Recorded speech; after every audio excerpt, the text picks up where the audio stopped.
ഇന്നത്തെ ചോദ്യം: ഇന്ത്യയിലെ ആദ്യ വെർട്ടിക്കൽ ലിഫ്റ്റ് കടൽപ്പാലമായ രാമേശ്വരത്തെ പുതിയ പാമ്പൻ പാലം ഉദ്ഘാടനം ചെയ്ത ദിവസം എന്നാണ്?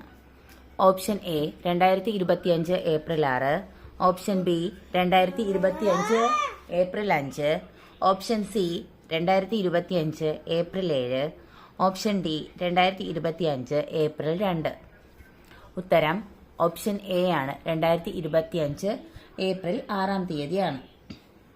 ഇന്ത്യയുടെ എഞ്ചിനീയറിംഗ് വിസ്മയമായി വിശേഷിക്കപ്പെടുന്ന പുതിയ പാമ്പൻ കടൽപ്പാലം 2025 ഏപ്രിൽ 6-ന് രാമേശ്വരത്ത്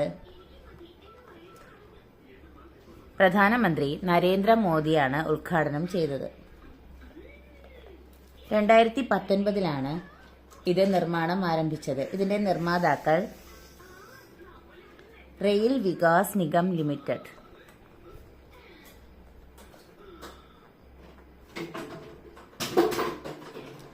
RVNL ആണ്.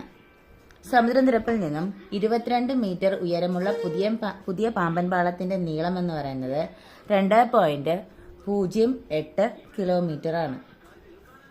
രാമേശ്വരം ദ്വീപിനെ വൻകരയുമായി ബന്ധിപ്പിക്കാൻ ലക്ഷ്യമിട്ടിട്ട് 1911-ൽ ബ്രിട്ടീഷുകാർ നിർമ്മാണം തുടങ്ങിയ പഴയ പാമ്പൻ പാലം 1914-ലാണ് ഗതാഗതത്തിന് വേണ്ടിയിട്ട് തുറന്നുകൊടുത്തത്.